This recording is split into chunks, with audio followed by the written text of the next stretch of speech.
Doctor Enrique Carbó, ¿cómo le va? Buen día, ¿cómo está? Pero muy buenos días, mis saludos a la audiencia. Bueno. Con las preocupaciones propias, ¿no? Me estaba escuchando todos los problemas cotidianos que tenemos, desde la conexión de internet hasta, bueno, los problemas de Estado que estamos visualizando. Sí, es así los problemas que se nos están dando a los entrerrianos. Yo lo digo porque periodísticamente, doctor, uno cuando viene el día de cobro de los jubilados siempre damos una vuelta, miramos y realmente nos llama la atención que al gobierno no le llame la atención, valga la redundancia, de tener que someter a ese sufrimiento. El jubilado es una persona que aportó su vida y que está en la última etapa de su vida, que es así. Todos quisiéramos vivir 1000 años, pero sabemos que no. Y entonces por eso se estableció este sistema de justicia, donde vos trabajás 30, 37 años, aportás y tenés los últimos 20, 15 o 10, ojalá sean 2000, en una etapa distinta, pero no es para hacerlo sufrir pasando frío, pasando calor en la cola de un cajero y al lado paredes por medio, un salón climatizado sin nadie. ¿Por qué? Porque el dueño del banco no quiere poner un empleado más. Bueno, lo que ocurre es que en principio tenemos que analizar cuál es el interés, en este caso, del gobierno, si es el negocio financiero o si es realmente brindar un servicio adecuado, en este caso para los jubilados o para el público en general. A mí me parece que hace muchos años que en general al gobierno le está privilegiando lo que son los arreglos con las entidades financieras más que la gente. Acordémonos lo que pasó al principio de la pandemia, lo que está ocurriendo ahora con de nuevo con la concesión del agente financiero del Banco de Entre Ríos. Me parece que se están equivocando cuando se privilegia las entidades, las corporaciones por sobre los intereses del pueblo. Viendo a los jubilados, se dictó la ley de emergencia solidaria, la 10.806, y en esa ley se espera una recaudación de aproximadamente 2.200 y pico de millones de pesos. Y por otro lado tenemos una serie de acciones en la justicia penal donde se habría defraudado al Estado entrerriano en una cifra cercana a los 2.000 millones de pesos a través de los famosos contratos truchos de la Cámara de Diputados y del Senado. Entonces, como que no estamos dando pie a buscar las soluciones de fondo. Por un lado se paraliza la justicia en una cuestión que no parece ser tan difícil de investigar, donde los principales responsables los tenemos a uno de ellos, por ejemplo, a cargo de nada menos que de una embajada argentina, y por otro lado vamos y metemos la mano en el bolsillo de los jubilados que hicieron los aportes durante toda su vida, precisamente para tener una etapa de paz en esta instancia. Me parece que si hay una obligación del Estado es precisamente proteger a los chicos y proteger a la gente mayor que ya ha brindado y ha entregado y ha pagado su aporte, en este caso solidario, para tener una jubilación cuanto menos digna. Cuanto menos, por lo menos digna, y vemos, sinceramente, doctor, yo tal vez sea un poco drástico, pero lo hablo de maltrato. Eso no es correcto, así no se debe tratar a la gente mayor, o a mí me enseñaron mal. No, estamos completamente de acuerdo. Una entidad financiera que se lleva de la provincia millones y millones de pesos, lo menos que tiene que hacer, 1.200 millones de pesos por año. Claro, por eso, lo menos que tiene que hacer es dar una atención adecuada, ¿no? Me parece que la pandemia en este caso no es de alguna manera la responsable de esta tensión, porque esto no es un problema nuevo, ni es que nació ahora con la pandemia.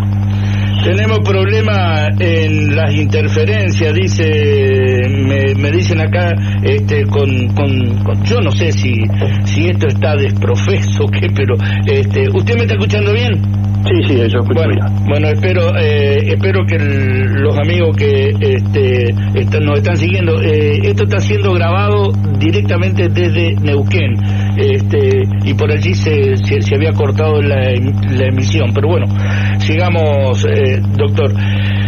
Indudablemente, para solucionar los problemas de la gente, los argentinos, el ser humano ha inventado sistemas, y nosotros adoptamos definitivamente a partir del 30 de octubre de 1983, después de los tumbes y las idas y venidas, el sistema democrático. Y bueno, el sistema democrático tiene elecciones, el pueblo se expresa y la gente vota, y de allí salen los gobernantes, a veces uno, a veces otro. ¿Qué va a pasar? Tenemos elecciones el año que viene para diputados nacionales, y hay elecciones en el 2023 para tratar de revertir estos negocios que están haciendo los que actualmente gobiernan, como por ejemplo entregarle la finanza de la provincia por 15 años. El contrato dice 10, pero abajo hay una cláusula que le admite 5 años más.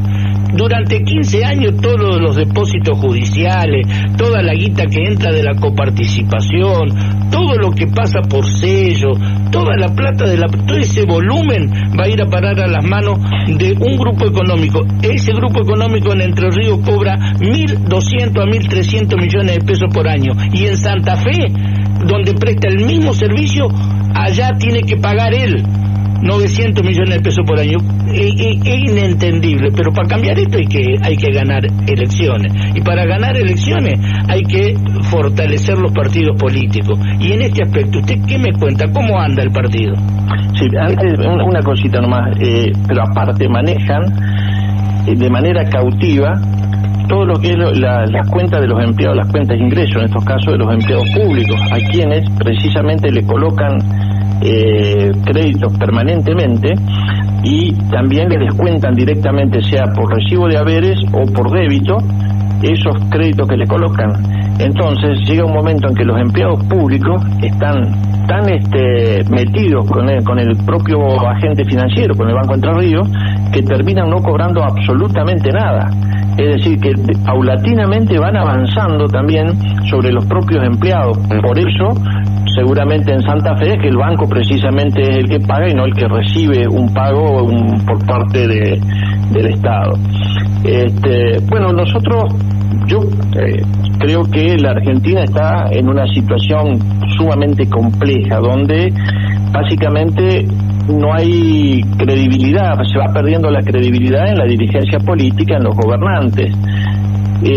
¿Contribuye esto de alguna manera la situación económica, que hoy yo digo estamos metidos en una olla a presión? Ha caído un 40% el consumo en general en la Argentina, pero esto está disfrazado porque como estamos prácticamente encerrados, lo que se gana va a alimentos, pero no a gastos de movilidad y otros gastos que uno normalmente tiene. El problema acá va a ser cuando volvamos de a poco a la normalidad y empecemos a tomar conciencia de la emisión monstruosa que se ha hecho y las consecuencias que esto trae sobre precisamente la inflación y sobre la economía nacional. Estamos en un índice de pobreza de un 35 y pico % con tendencia a crecer, y tenemos también índices alarmantes en cuanto a la pobreza que afecta a la niñez, que a fin del 2020 alcanzaría casi a un 63% de los chicos de Argentina van a estar en bajo niveles de pobreza.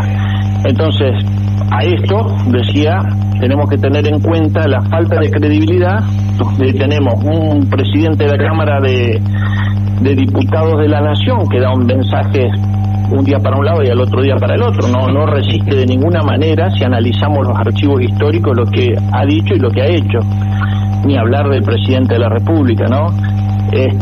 Y ni hablar de la vicepresidenta que de alguna manera no está en este momento presa precisamente porque goza de los beneficios que le otorga el cargo. Todo esto en un país que se va enrareciendo porque tenemos alta emisión, tenemos por otro lado algunos discursos que son realmente preocupantes, como lo que se ha dado en torno a la toma de tierras, y acá me parece que tenemos que analizar que por un lado un día el presidente nos despertó con la idea de que se iba a avanzar sobre Vicentín, es decir, avanzar sobre Vicentín era avanzar también sobre la justicia y tomar determinaciones que, bueno, yo creo que gracias a la reacción ciudadana no se pudo avanzar. Me parece que lo que está pasando con las tierras, decía la falta de credibilidad por la inseguridad que se va generando, una ministra de seguridad que hace, digamos que dice que esto no es un tema que atañe a problemas de seguridad, que es un problema más de la necesidad que tiene la gente de tener casas o viviendas, y que no se puede desalojar porque rigen los decretos de necesidad y urgencia. ¿A qué voy con todo esto?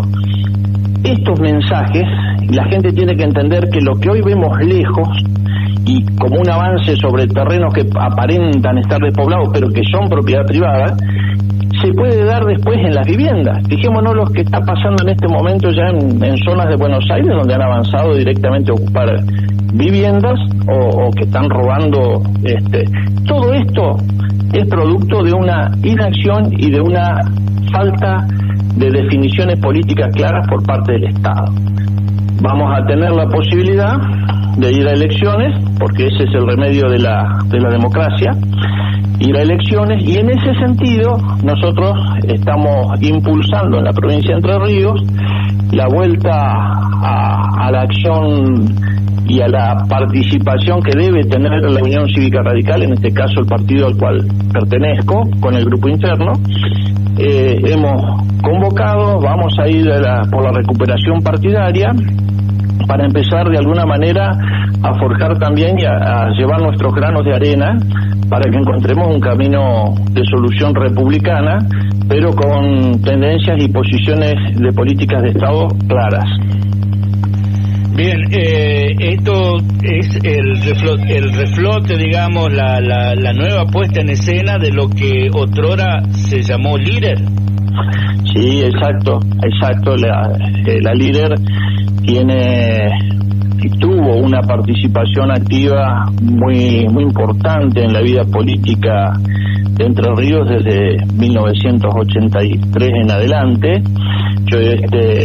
Participamos con varios de los que después ocupamos cargos desde su formación y hemos trabajado en función de las decisiones políticas que se fueron tomando en cada momento. El radicalismo de Entre Ríos siempre fue un radicalismo muy particular, menos en esta última etapa donde evidentemente abandonó todo lo que era, ¿no es cierto? Pero históricamente fue un radicalismo tipo como, ¿se acuerdan la vieja línea Córdoba? Bueno, eran radicalismos, pero también tenían un alto contenido de política y de firmeza, llamémosle provincial.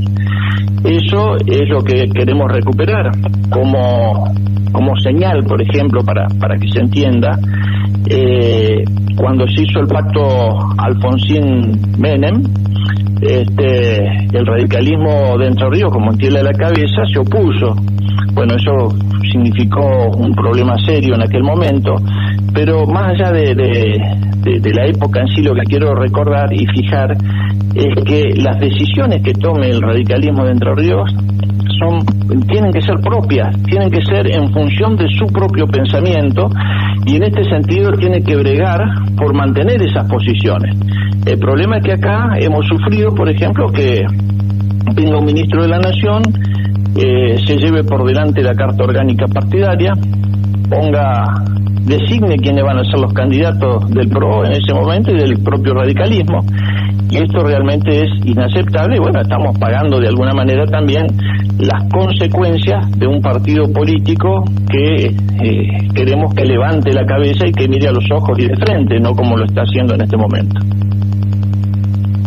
Ahí cabe acotar en esto, doctor, que llegó la Unión Cívica Radical, un partido político, a no presentar candidaturas a gobernador. Claro, exactamente. Se deberán hacer cargo los dirigentes de ese entonces yo me preguntaba, si un partido político, ¿para qué existe? Para gobernar, y cuando hay candidatura a gobernador no presenta candidato. No, pero aparte, eso que sin lugar a dudas es gravísimo, eso es un golpe, digamos, fue un golpe muy fuerte para el radicalismo de la provincia, pero aparte se ha ido perdiendo la vocación de poder, se ha ido trabajando más por el mantenimiento de espacios chiquitos para satisfacer las necesidades de algunos, y yo realmente por la cuestión grande que tiene que tener un partido, que es trabajar en función de las necesidades, en este caso del pueblo entrerriano. Nosotros, lamentablemente, cuando se pierden esos principios, cuando en vez de, por decir números, de 18 diputados decimos, bueno, nos conformamos con 12, nos conformamos con 7, vamos retrocediendo.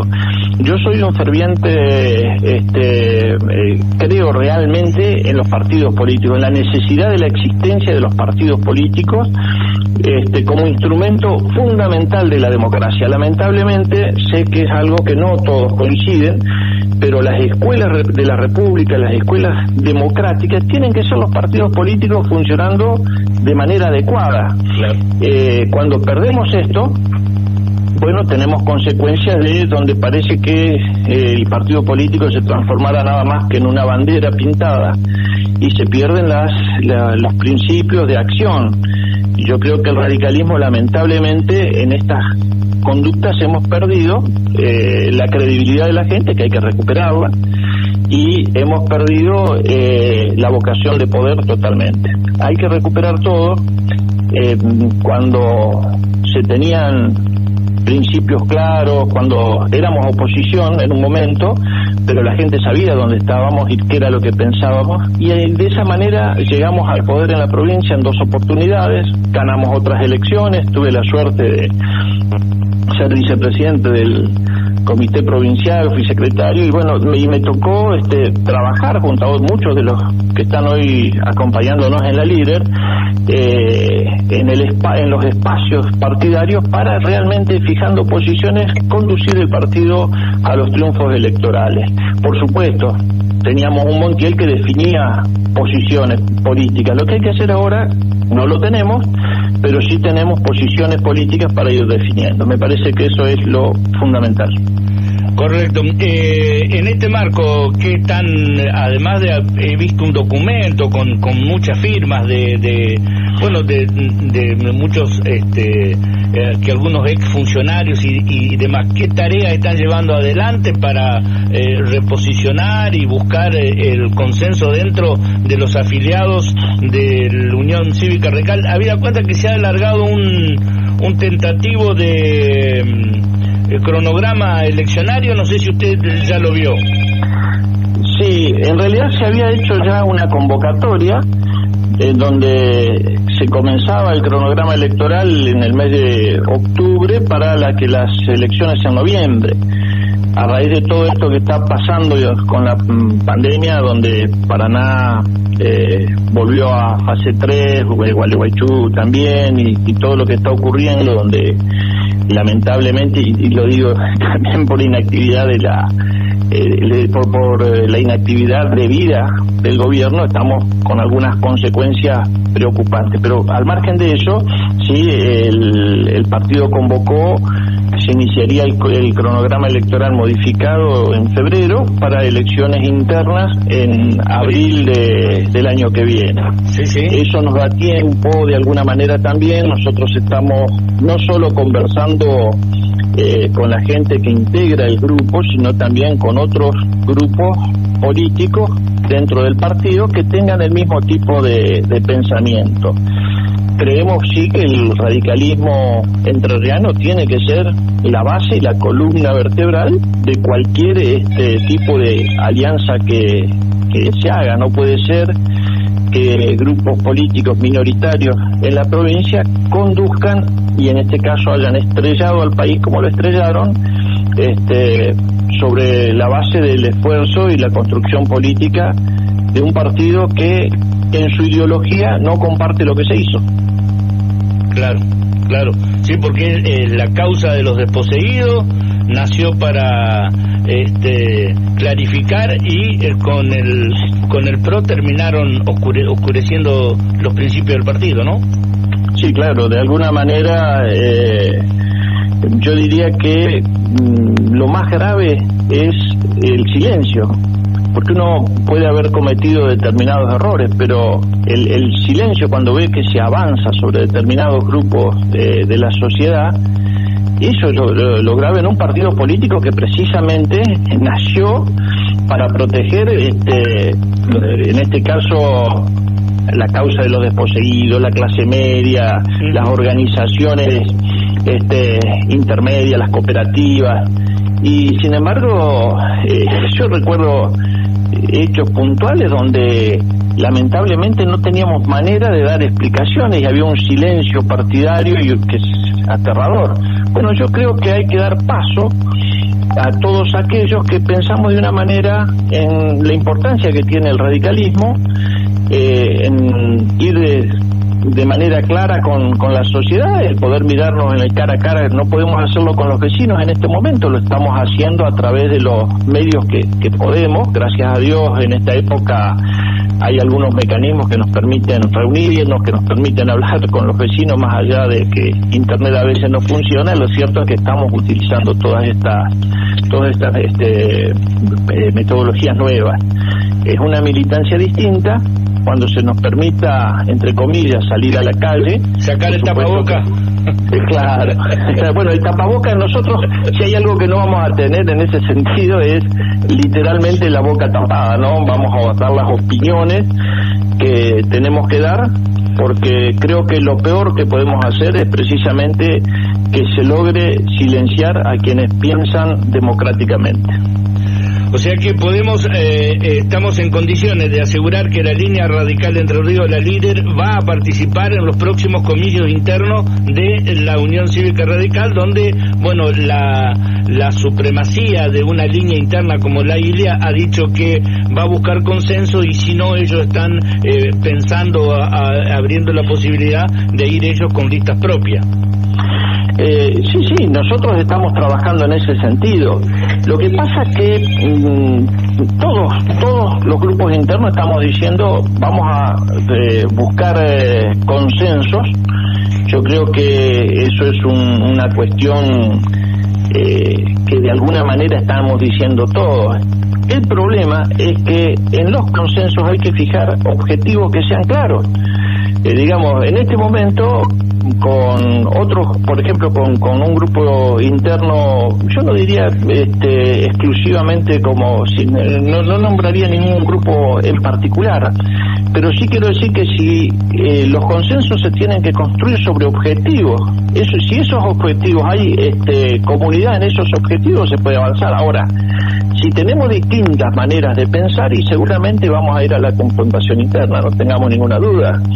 Nosotros no vamos a negociar algo que signifique la subordinación del radicalismo a ningún tipo de poder. Creemos en la independencia del partido, en la necesidad de que funcione el partido adecuadamente y que sea, en nuestro caso, la columna vertebral de cualquier tipo de alianza que se haga. El radicalismo entrerriano es un partido sumamente fuerte y que tiene una extensión territorial y una representación territorial en todos lados.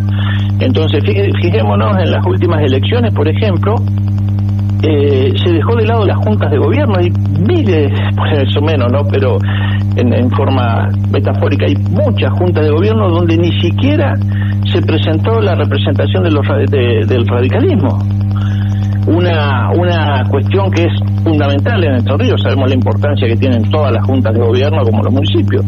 Bueno, hubo juntas de gobierno donde directamente no se presentaron candidatos. Eso es grave. Sí, señor. Bueno, doctor, yo le quiero agradecer mucho los minutos que nos ha brindado.